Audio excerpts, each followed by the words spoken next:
Police દ્વારા શહેરા ખાતે police મથકે લોક દરબાર યોજાયો હતો, જેમાં જિલ્લા પોલીસ વડાની ઉપસ્થિતિમાં મોટી સંખ્યામાં સ્થાનિક નાગરિકો જોડાયા। લોક દરબારમાં આગામી ચૂંટણીને લઈને શાંતિ અને કાયદો વ્યવસ્થા જળવાઈ રહે તે માટે માર્ગદર્શન આપવામાં આવ્યું। સાથે જ સાયબર ક્રાઇમ, પોક્સો કેસ અને માર્ગ અકસ્માત અંગે પણ માહિતી આપવામાં આવી। ચૂંટણી દરમિયાન નાની બાબતોના કારણે વિવાદ કે વૈમનસ્ય ન ફેલાય તે માટે ખાસ અપીલ કરાઈ। ગ્રામ્ય વિસ્તારોમાં ડીજેનો અવાજ મર્યાદિત રાખવા માટે પણ લોકોને અપીલ કરાઈ।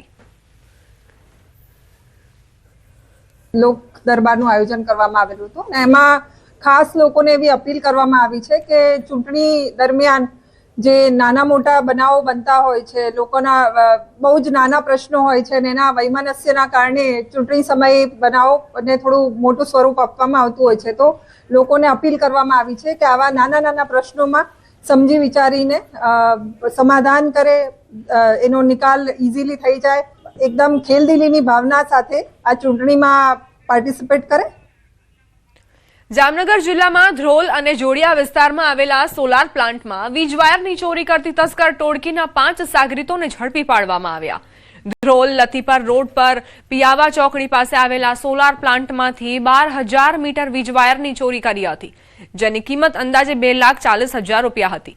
જે અંગે ફરિયાદ નોંધાતા પોલીસે તપાસ હાથ ધરી અને આરોપી અંગે બાતમી મળતા પોલીસે વોચ ગોઠવી હતી। પોલીસે આરોપીઓને ઝડપી પાડ્યા છે। પોલીસ ઇન્સ્પેક્ટર શ્રી દ્વારા ટેકનિકલ અને હ્યુમન ઇન્ટેલિજન્સનો ઉપયોગ કરી અમારા રેન્જ આઈજી સર અને પોલીસ અધિક્ષક શ્રીના માર્ગદર્શન અને સૂચના અન્વયે સદરુ આરોપીઓની ધરપકડ કરવામાં આવેલ છે અને તેઓ આરોપીઓને કોર્ટમાં રજૂ કરી આગળની કોર્ટ કાર્યવાહી માટે રવાના કરેલ છે।